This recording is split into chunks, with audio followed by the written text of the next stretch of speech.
All right. So we investigated the most corrupt World Cup in history. Let's see. What do you think of the ticket prices? The rubbish. A few weeks ago, I asked Scottish soccer fans how they felt about World Cup tickets. I think right now the cheapest one resale is $800 and it's standing room only. Tickets on sale. You know what's actually crazy is the fact that people would post their parents going to a Michael Jackson concert and it's like 25 bucks.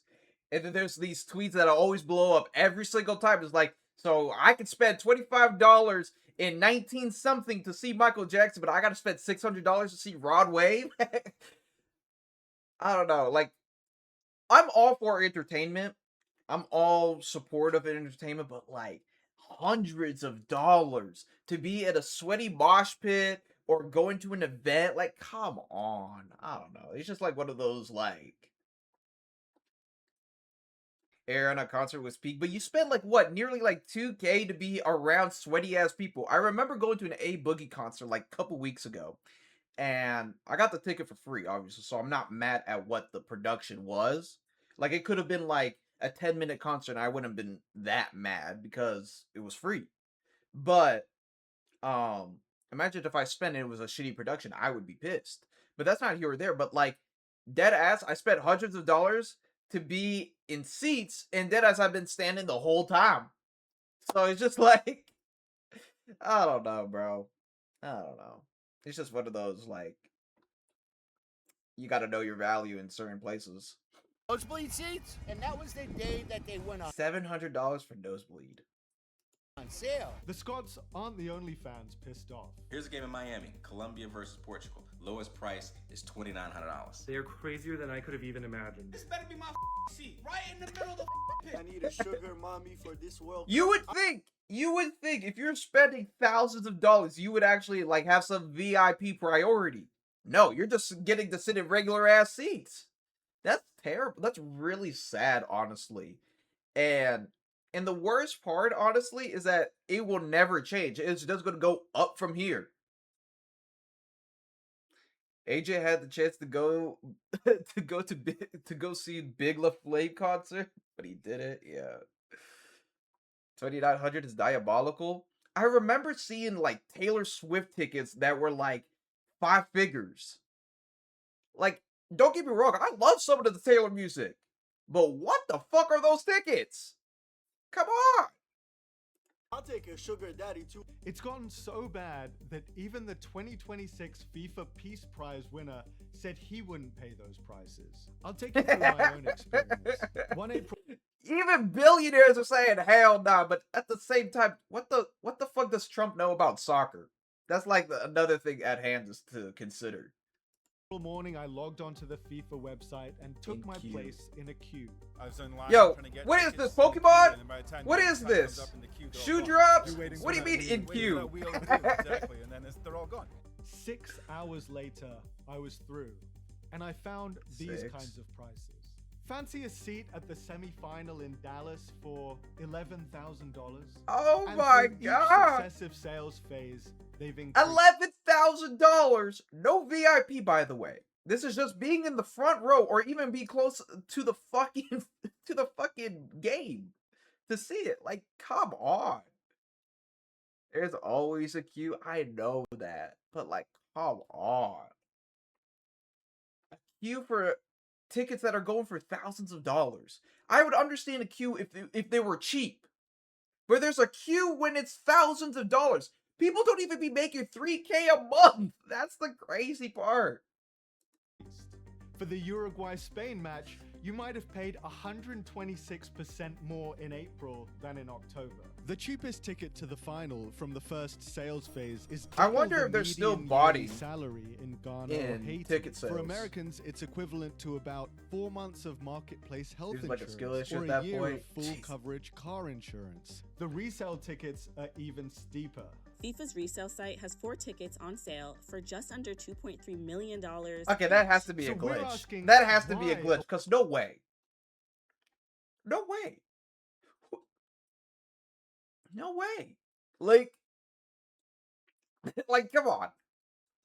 This can't be legit. This has to be like somebody that just posted it out of shits and giggles.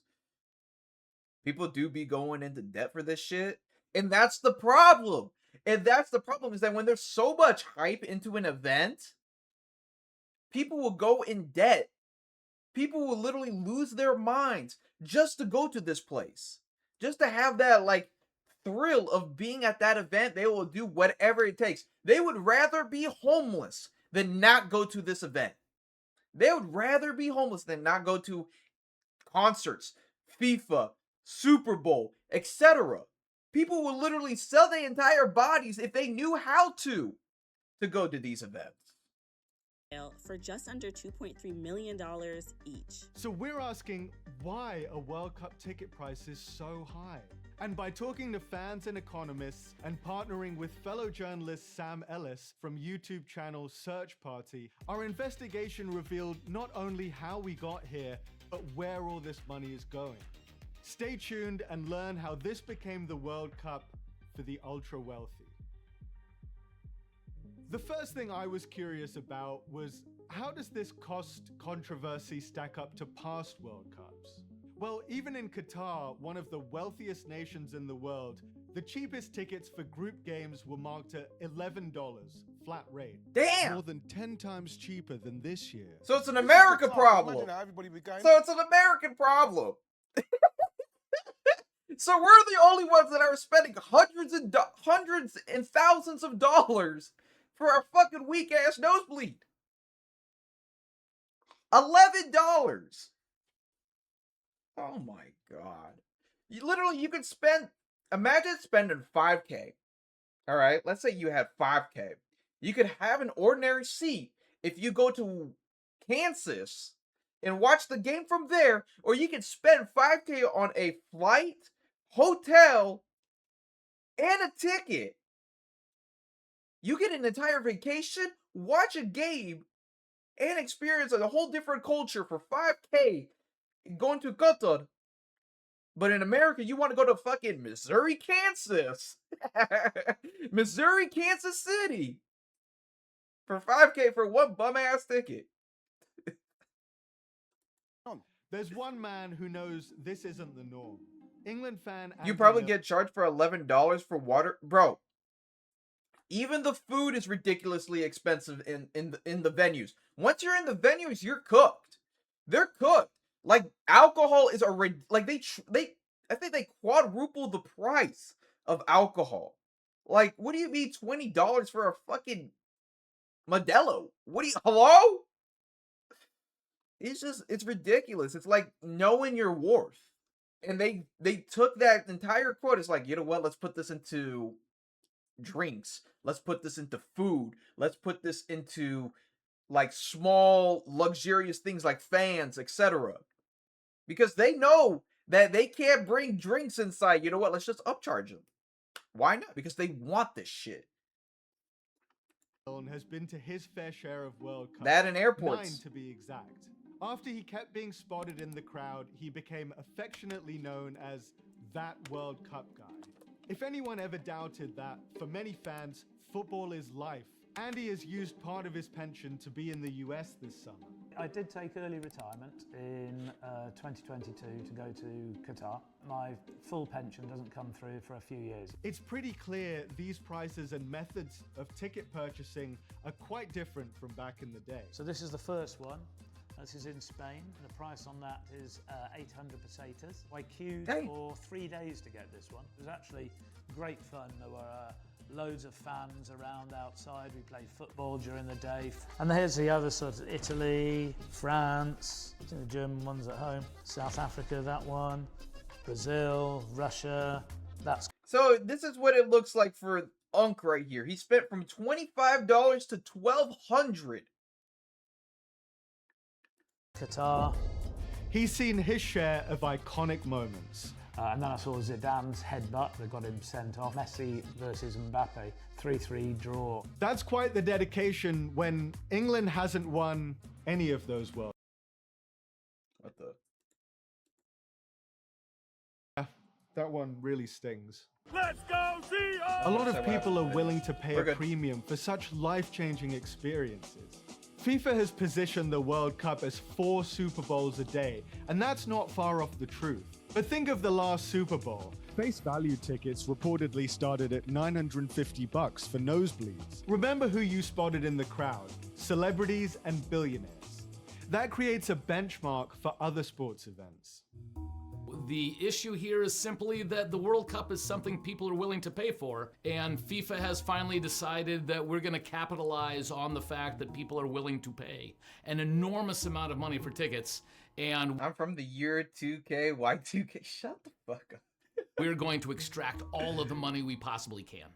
That's Victor Matheson, a sports economist at the College of the Holy Cross. He went to the last USA World Cup in '94 himself. So there we go. That's the World Cup 1994. Notice I got Category 1 tickets here, $50. Category 1 tickets, Damn. $50. That's about $111 in today's money. Because of the American economic system of letting the free market dictate everything, prices will naturally be marked high if there's demand. This is the American That is effect, true. people. You know how the general public can't go to NFL games because they're so expensive? They're carrying this over into the World Cup. We've not got the kind of spending power as America does, so to come to America already, which is expensive, and buy tickets for a game, it's just almost impossible for a lot of people. And a lot of people are going to go into debt because of it. Do you know what I mean? It's that should be the case. I take my kids to watch you. And that shouldn't be the case. But here's the thing is that the people that are running these type of events don't care. Why don't they care? Because the people that are buying these tickets don't care about themselves. So why should these venues, why should the people that be running these entire events inside these venues care about you if you don't care about yourself? So you could feel bad for these people going broke, but at the same time it's they going broke because they chose to go broke. Now, is it right? No, I'm not saying it's right, but if you don't care about yourself, what makes you think others will care about you? That's just one of the many things that you need to consider. Castle Barcelona, and that was less than £100 Really? to watch Barcelona play. Yeah. Wow. Many American elites staunchly defend this culture of high prices. Here's the CEO of Live Nation. It's like a badge of honor to spend 70 grand for a Knicks courtside. They beat me up if we charge 800 for Beyonce, right? And for the first time ever, Yeah, it's such a great way. It's such a great flex. Yeah, I spent $70K. Instead of getting a Super 3.0, I decided to go watch a fucking event of the Knicks. One time. Come on. Don't get me wrong.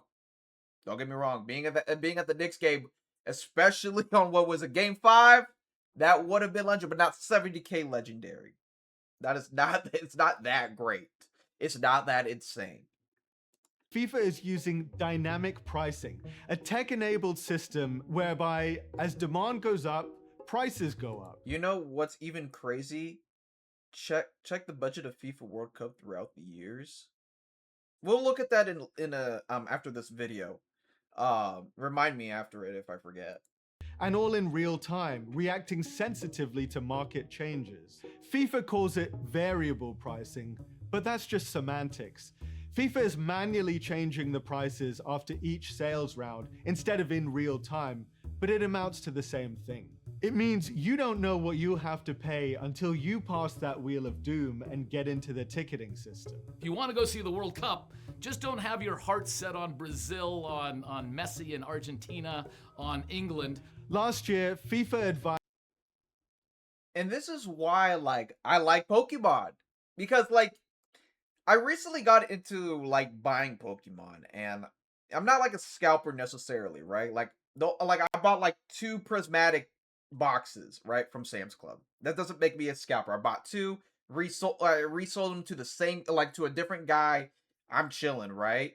But the cool thing about Pokemon is that they have their fixed price, and there's no dynamic price. There's no oh, let's inflate the prices to match the resellers. No.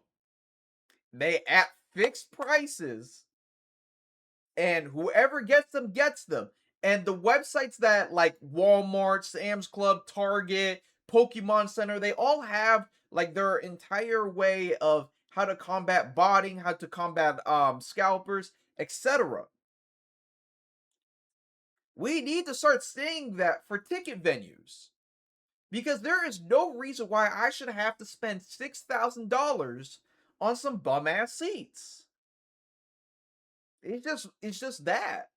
It's like we need to start normalizing what Pokemon is doing to events, to shoes, to whatever. That's why I like my CS kids. If only shoes had that, oh god. Fans, quote, get tickets early because anything could happen. That's not so easy for travelers dealing with flights and hotels, which also spike up in costs with, yes, dynamic pricing. Not to mention costs like trains to stadiums and parking. It's all so unpredictable. It's unclear how many tickets are actually left. Some say FIFA is keeping tickets hidden to create artificial scarcity. But if you were desperate to get one of those tickets... You see, and this is like not even organic either. They dead ass are manufacturing like hype. Like there's already hype in the fact that you have to build on more hype of like withholding tickets to make it look like it's so limited. That's disgusting. Like, come on, bro. You'd have to get a resale ticket. This year, FIFA is the seller and also the scalper. For the first time, FIFA has its own resale platform, controlling the secondary market, usually the territory of companies like StubHub and Ticketmaster. It's another money-making scheme for the organization. FIFA is collecting a commission of 30% on all resales, 15% each from the... So no one wins. Even scalpers are not winning. It's just only FIFA. Like, okay. You can hate on scalpers all you want, right? Like, there's billionaires, millionaires, right? Like, they're up here. And then there's scalpers, all right? They're middle-class people or even poor people, but they're just trying to make their way up to 6 figs or even just wanting to be a millionaire, right? You can hate the scalpers all you want, but they're trying to be up there. They're trying to hustle, right? And then there's the common person that is just trying to get, like, a regular ticket, regular Pokemon, regular shoe, whatever. But millionaires and billionaires are up here, or like corporate. That basically they're all in the same right here. But scalpers are not winning. They only get 70%. And keep in mind, 30% of like 5,000. Like, let's just do a calculation of that. 5,000 minus 30%. Like, literally, you walking away with 3,500. You walking away with 3,500. That's disgusting. This is worse than eBay fees. 30. The seller and buyer. Some call that practice double dipping. It collects every time the ticket is sold and bought, cashing it at every stage. $11.5 million. One ticket. $11.5 million, that is £8.5 million. That's a joke though, isn't it? Well, it is. It's important to note that some of these are outliers. We don't know that anyone will actually pay that much. Yet. And resale prices are... Yet. Have we not seen events? Have we not seen Streamer University? Have we not seen, like... I know that's a weird-ass comparison, but, like, have we not seen, like, big events where people spend arms and limbs and like being outside for hours on end, waiting in line for a Target, Black Friday, etc.? Like, what do you mean yet? We've seen this time and time again for decades. If there's hype, people are going crazy. Miho said Streamer Universe, bro, that's a whole different topic, but I'm telling you, people literally spent days outside. People spent hours on end, day and night, waiting for that shit. They're probably doing the same shit with FIFA. They're doing the same shit for anything that you can imagine. That's extra 20 comments. Strolling UW farm. Okay, chill. Are now dropping, some very fast. In mid-May, the very first ticket for under $100 emerged. But that trend is for matches like Algeria versus Jordan. No shade, but not exactly the hottest tickets in town. FIFA estimates it will generate $13 billion in revenue from the World Cup. That's almost double the Qatar cycle. Not too bad for a non-profit. And FIFA is fully aware. Wait, they're a non-profit too? Oh my god. Oh no.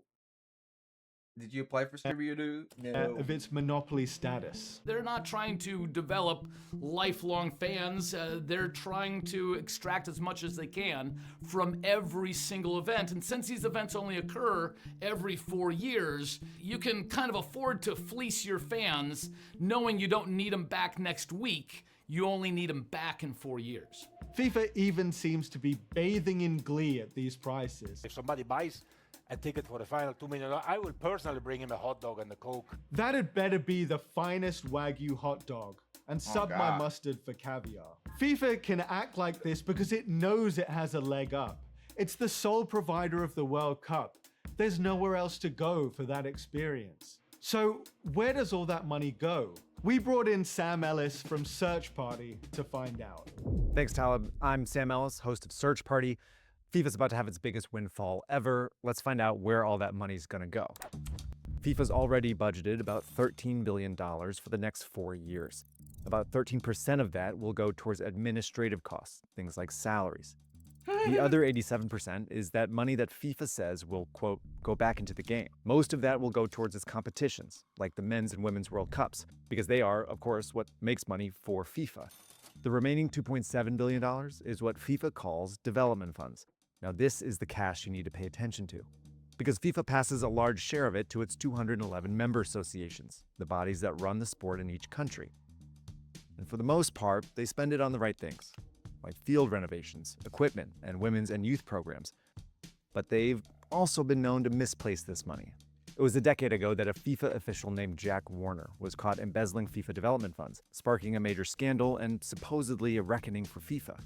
Yet in 2026, the Republic of the Congo's former association president was given a life sentence in absentia for embezzling $1.1 million worth of FIFA funds.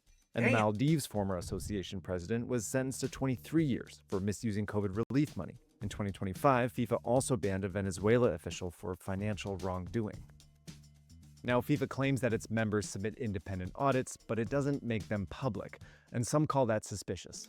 In 2024, the advocacy group Fair Square criticized this lack of transparency and argued the money is actually allocated to encourage the member association's political support for the president. It's a tale almost as old as FIFA itself. While these 211 members include wealthy European associations like England and Germany, the majority are smaller and less affluent, everyone from Afghanistan to Zimbabwe, where development funds make a huge difference. Since everyone gets one vote, FIFA's presidents have long used development funds to secure the support of this majority. And the current president, Gianni Infantino, has mastered the strategy. 10 years ago, Infantino won the presidency largely by promising to pay out $1 billion of development funds, about $5 million more per member. After his re-election, he increased it to $6 million. Then after his second re-election, $8 million. Now he's running again and promising yet another increase. So it's true that a lot of the money that FIFA makes will go back into football, but in a way that prioritizes, above all else, the people at the top. So,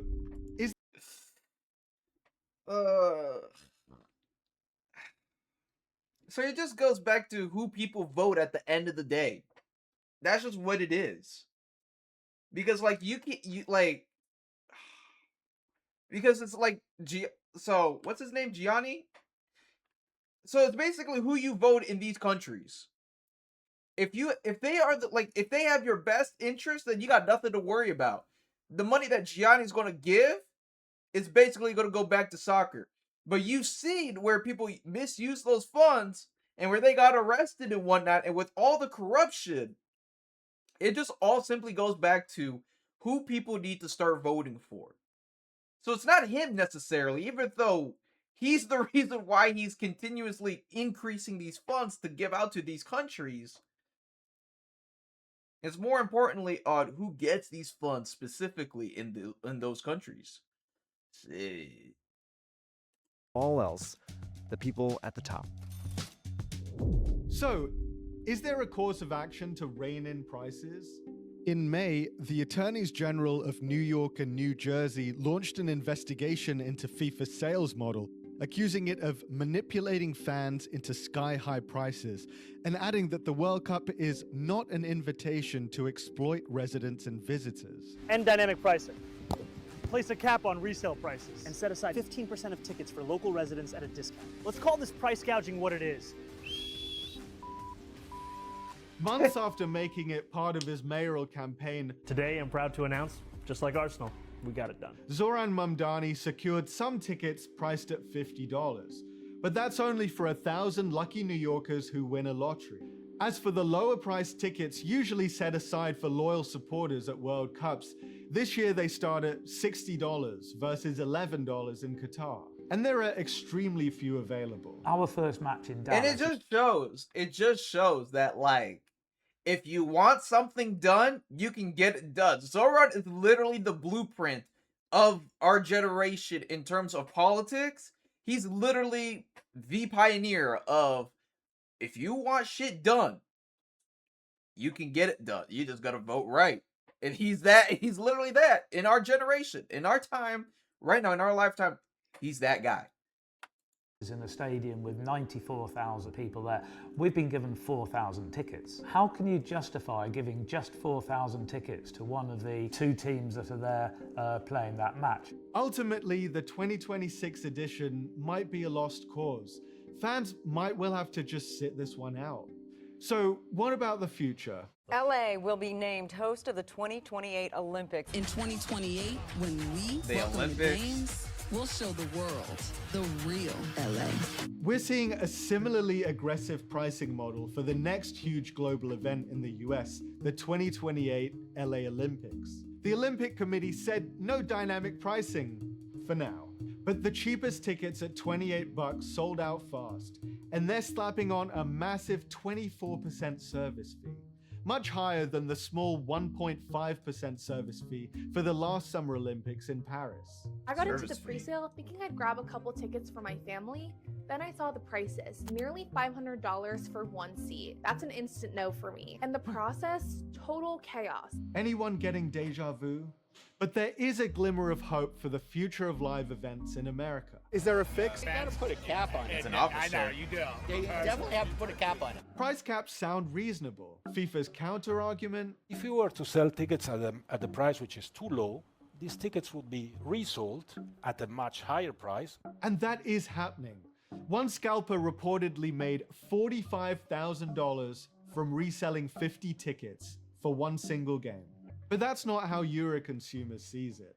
That's an advocacy group that filed an official complaint to the European Commission about 6 different FIFA abuses, including... Okay, but that's the thing, though, is that, like, it's one thing to hate the scalper, but how is the entire organization on both sides of the spectrum of being the originator cost, being so high, and then having a marketplace where you dominate the marketplace? It doesn't work that way. It does, like, let's say if you sold each ticket for like $100 and they started reselling for $600. Okay, then we start hating on the scalpers. There's a reason why we would hate on scalpers. But let's say if you made the tickets $500 and then they start reselling for $2,000 or or even more than that, and then you start taking 30%. We want to start hating on you because even the scalpers aren't winning that much.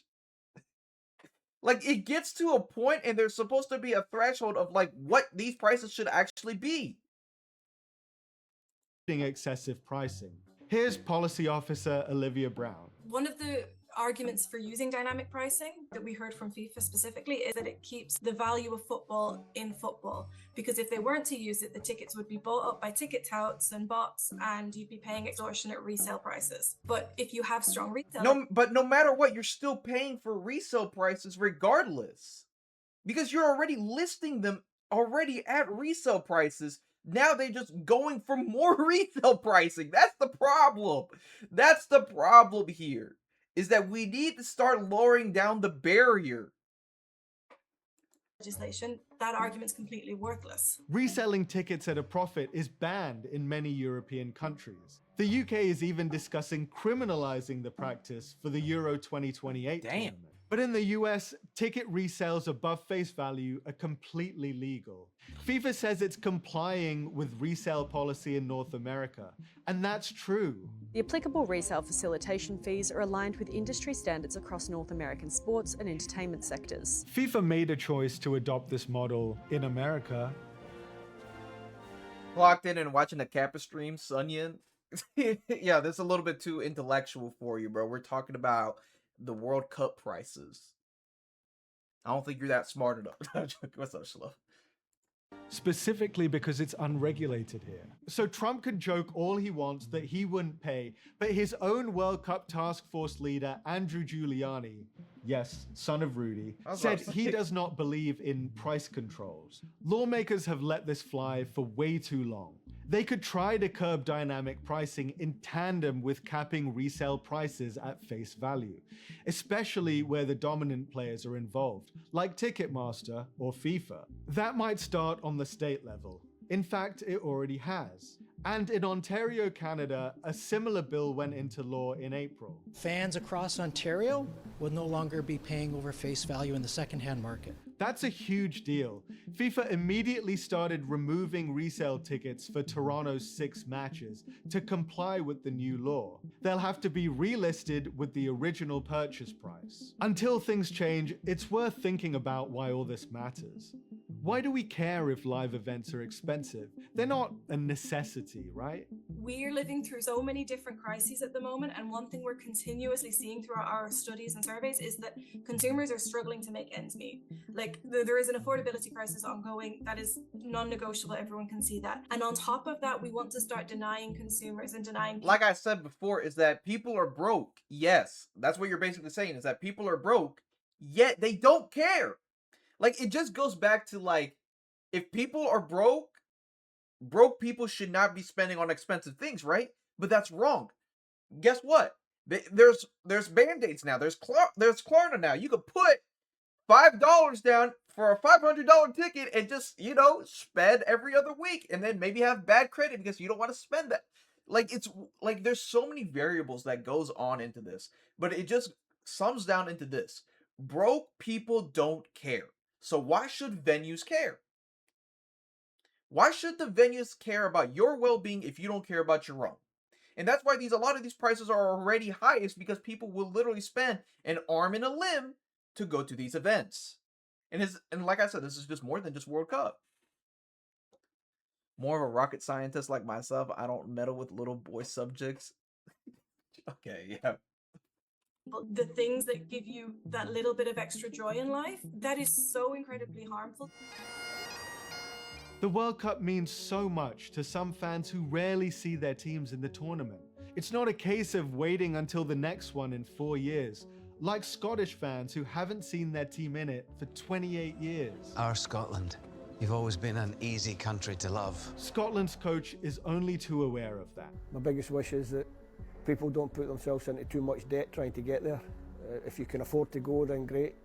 But if you can't afford to go, then understand that don't put yourself and your family into debt. Even some football legends have spoken out on that sentiment. When you think about soccer or football, all you need is Kappa in support of corporate capitalism. Now this corporate capitalism, hell nah! Ball to go play, right? You can't price out the people that live it, right? Football is for the fans. For World Cup fans, at least there's some hope ticket prices may go down again in 2030 as it returns to Europe. There's already precedent for that. The last time the USA hosted in '94, the prices jumped, but then went down again in '98 in France. It's as if FIFA knew that this year was their one chance to monetize everything and rack up revenue. I gotta do it, man. As we enjoy this summer's World Cup as best we can, fans are hoping it doesn't kill the vibe. I think it's one thing that everybody looks forward to watching is, you know, when you get those supporters who are like-minded. Senegal, they're playing their drums, they're dancing around, it's just like pulsating. The Moroccans, and they're with all of their red, or the fancy dress of the Netherlands there. If you haven't got that there, that atmosphere, it's just going to seem a little bit dead. Maybe the best atmosphere will be outside the stadium anyway, at places like this. I think there's gonna be better times to be had outside the stadium. Find a pub, watch it at a pub. That's backyard where with a you're big gonna TV. enjoy it. Yes, Yeah, that exactly. that sounds fun. Only way we're gonna see us on TV, I Sounds guess. about right. Yeah, or at the bar. The TV at the bar. Yeah, exactly. We're good Scotsmen. I just want to be here for the atmosphere, and like wearing a kilt in America is quite a nice feeling. So. Yeah. That just leaves one huge question. Who's going to win the World Cup? Only a fool says those sort of things. My favorite team in the cup is anyone playing England. Unfortunately, that shade against England was a theme. I would not want to see England win it. That's not something I want to see. Hopefully you make it, and hopefully the atmosphere is good. Never know. We'll see. So, yeah. Thanks you guys don't make it. Yeah, well, we'll see about that. Overall, it's interesting about how it just goes, like I said already, broke people don't care about their own money. They will literally spend an arm and a limb to do whatever it takes to be entertained, to be thrilled, to get that adrenaline going. And it goes to things like Super Bowl, FIFA, etc., World Cup, whatever. But the way that I look at this is that even scalpers are not winning. And I already said this before. It's like corporate billionaires, millionaires, whatever. Everybody that's already chilling, they're up here, right? And then there's scalpers, and then there's the common man. Scalpers are already getting a 30% hit on fees in the marketplace of reselling their tickets. 30%. That's worse than eBay fees. Capital resides in the scalpers. Okay, my problem with FIFA and with a lot of other things is that they are selling at resale prices. They are already at resale prices, and then it continues to go up from there when it shouldn't even be that expensive to begin with. But yet you have these broke people, and you have these other, it doesn't even have to be necessarily broke people that I'm talking about. It's just the common man will still pay the ridiculous price because of the hype, because of what they actually believe in, whether if it's a concert, whether it's a Super Bowl, whether it's just anything at this point. If they have some type of interest, they will spend an excess amount of dollars to go to that place, to be ahead of the curve, to be ahead of the line. And then it just goes to, we don't have real prices anymore. Real pricing overall is dead. And it's not just a World Cup thing. This is an overall thing. Concerts should not be thousands of dollars. To be in a mosh pit, you're literally going to be hanging around with sweaty ass people. With sweaty ass people, you're spending around $800 to $1,000 plus. Are we serious? Like, come on. Just to be next to your favorite artist. And the chances of them noticing you is just non-existent. Now, do I understand why they going? Sure, I guess, but not $800 to $1,000 plus. I'm looking back while editing, and I want to clarify that I don't mind concerts or mosh pits. My real problem is that venues and ticket platforms are selling at resale prices. Then you have scalpers and resellers joining in with their quick flip, buying in at resale prices. But at the end of the day, there's no real harm since the demand does exist.